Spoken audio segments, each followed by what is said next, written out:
Olá! Hoje eu tenho um convidado muito especial. Ele é ator, ele é palhaço, ele é empreendedor cultural e um grande amigo. Hoje nós vamos falar com Wellington Nogueira. Wellington, um prazer estar aqui com você hoje. Grande prazer estar aqui com você também, Sandra. Muito obrigado. Querido, então, eu queria começar que você contasse um pouco da tua história, né? Porque você tem uma das trajetórias mais incríveis que eu já vi, né? Você foi para Nova York aprender a ser ator, você virou palhaço e criador do Doutores da Alegria, você hoje trabalha com empresas, nem dá para falar tudo o que você faz. Então, conta como é que você chegou até aqui. Essa coisa, né? Palhaço, ele é um cara que ele vai construindo a vida dele, assim, sempre por aquilo que a vida chama, mostra, e aonde ele vê que a palhaçada dele está fazendo sucesso, né? Tem resultado. Então foi isso. Para mim, o humor e o trabalho sempre tiveram juntos, porque meu primeiro trabalho foi como professor de colegial, na minha época era colegial, né, ensino médio. E eu me lembro que desde a primeira aula o humor era fundamental. E eu ensinava inglês. Para tornar o ensino mais divertido, eu dava aula. E eu dava letra de música, e aí ao final a gente cantava, e sempre que eu cantava eles falavam assim, você gosta tanto, porque não aprende? Então, ouvindo esse apelo dos alunos, eu fui estudar teatro musical, e quando me formei em teatro musical, fui aprender técnicas de palhaço, porque o palhaço e o ator de teatro musical, eles quebram com a realidade, né? Nesse trabalho, nesse trajeto como palhaço, eu conheci o Palhaço no Hospital, que foi a dimensão mais sagrada de trabalho que eu conheci na minha vida. E foi aí que eu conheci o empreendedor, porque o palhaço é um cara que ele não espera a ter uma plateia lotada para ele começar o espetáculo.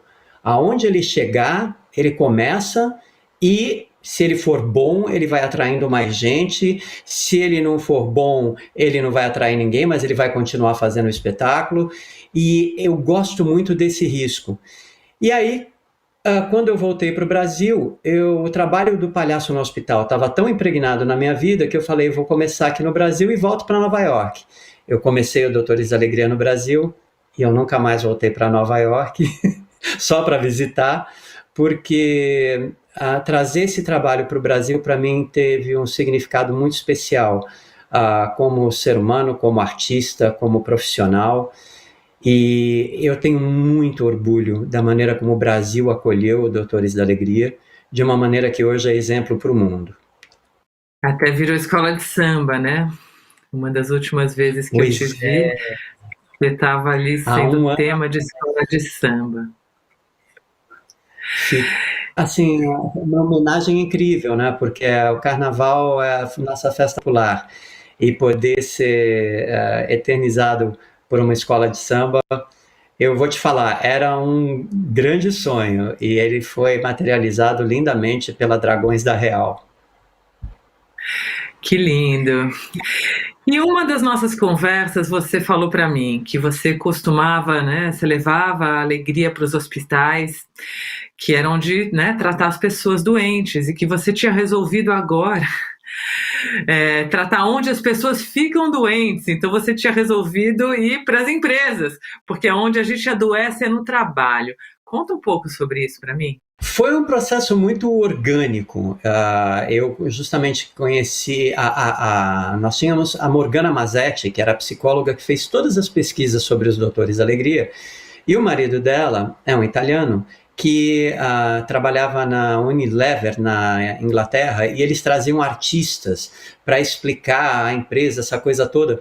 E aí, então, ele me convidou para ir lá e fazer uma brincadeira com as pessoas. E foi muito louco, porque eu nunca tinha imaginado que eu tinha alguma coisa a ver com esse mundo corporativo, mas o que eu aprendi é que palhaço está sempre metendo o nariz onde não é chamado e onde é também. Então, eu vi que tinha muita troca entre toda aquela energia, a alegria do palhaço de trabalhar com o improviso, de trabalhar com o inesperado, de trabalhar com a surpresa, para um mundo que planejava sair perfeito e tinha padrões e tinha regras. Então dava um diálogo bom. E foi aí que eu vi também que ali era um lugar que precisava de alegria. Porque as pessoas acabavam ficando tão envolvidas pelo trabalho e às vezes levando tanto a sério que elas começavam a cultivar doenças e doenças nas relações também. E eu fui observando que isso foi ficando mais intenso, né? À medida que a tecnologia veio vindo e as coisas começaram a acontecer muito rápido. Então eu vi que o lugar onde o adulto se interna é o local de trabalho, mas isso tem cura. Então, e a alegria é exatamente o caminho para a gente fazer isso, porque o mundo de hoje está implorando para a gente rever, ressignificar, transformar a relação da gente com o trabalho. Porque, tal qual os aplicativos, a gente não está pronto, a gente vai se atualizando sempre. Então, por que querer ser perfeito, tudo impecável, se a gente pode trazer o elemento humano, que é tão importante nessa hora? Não tenho a mínima ideia. Minha função como palhaço não é trazer respostas, é brincar com as perguntas. E eu queria falar um pouco disso que você falou, do brincar poder trazer cura. Né, eu acho que a gente vive um momento de mundo bem complexo, com pandemia, com, né, pessoas sozinhas. Eu vejo, inclusive, no trabalho, as pessoas trabalhando mais do que antes, porque você não tem nem o tempo de ir, né, pegar o carro, ir para outro lugar, andar para uma outra sala, você vai de uma reunião para outra. Mas, principalmente, né, esse momento difícil, até emocional. Como é que você vê a alegria nesse contexto? Dá para ser alegre? Até assim, brincar nesse momento de mundo parece até um luxo, né? Como é que você vê e qual é a importância da cultura de alegria, do brincar nesse momento que a gente vive? Olha, Sandra, para mim, eu não consigo deixar de ver o hospital, eu só acho que ele ficou mais amplo. E hoje, na pandemia, a céu aberto. E o que o hospital me ensinou foi que a gente não nega a doença, a gente não nega o problema que faz a gente ficar doente, mas enquanto existe vida, tem sempre um lado que ainda está bom, é o lado saudável, e que a gente acessa exatamente pelo jogo, pela brincadeira, pela experiência de alegria. Então, e quando a gente acessa esse lado mais saudável, a gente começa a se conectar também com a nossa força, com a nossa potência. E o que essa experiência faz? Ela ajuda a gente a ver possibilidades onde elas parecem não existir. O outro nome para isso é esperança. O outro nome para isso é ânimo e vontade de sair daquele estado, ficar melhor e viver a vida plenamente fora do hospital. Isso você viveu muito, né, no Doutores Alegria. Tantas histórias, né, de pacientes que você conseguiu trazer vida. E eu queria falar um pouco sobre isso, porque hoje se fala muito de inteligências socioemocionais, a importância da gente desenvolver habilidades socioemocionais no trabalho. E você foi ali um pioneiro disso, né? Você já estava trabalhando no hospital e numa entrevista você disse que quando saíram os primeiros livros sobre inteligência emocional, você já tinha uma série de dados. Então, como é que você vê que o brincar pode... Qual é a relação entre o brincar e inteligência emocional? Como que ele pode ajudar a desenvolver a inteligência emocional de alguém? A primeira coisa é que quando a gente está na brincadeira, a gente acolhe muito a nossa humanidade. Você vê quando a gente é criança que a gente está brincando, a gente tropeça, a gente cai, a gente levanta e a gente continua brincando, porque o mais importante é a brincadeira. E o palhaço também, ele aponta nele mesmo o ridículo, né, da humanidade, para que o outro possa rir com ele, mais do que rir dele.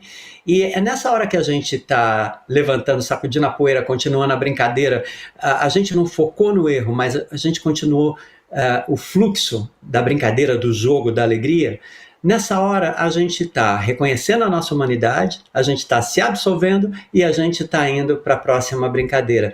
Ou seja, em contato sempre com o que está saudável, com o que está bom, com o que quer celebrar a vida. E é muito simples, mas é muito forte o impacto que isso faz na maneira da gente ver a vida depois. Gera uma mudança de cultura, sabe, Sandra?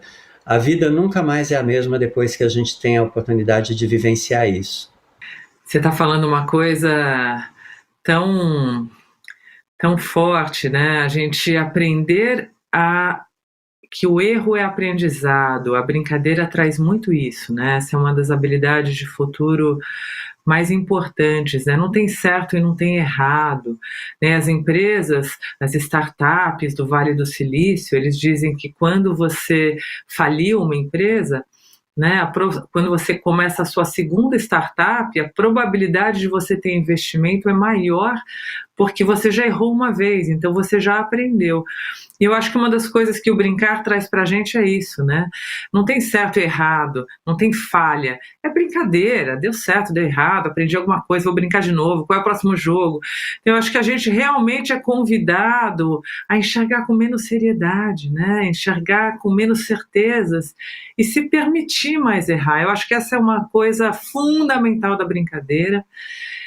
E eu queria te agradecer por ter trazido essa leveza. Vamos encarar a vida com mais leveza, né? Vamos brincar mais e vamos usar isso para aprender mais, né? Nos abrir mais para aprender.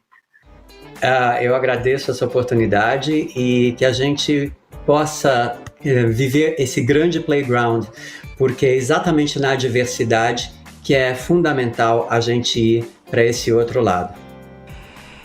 E obrigada a vocês que estão nos assistindo, e se vocês quiserem rever essa entrevista com o Wellington ou alguma outra da série Profissional do Futuro, vá no Globoplay. E até a próxima entrevista.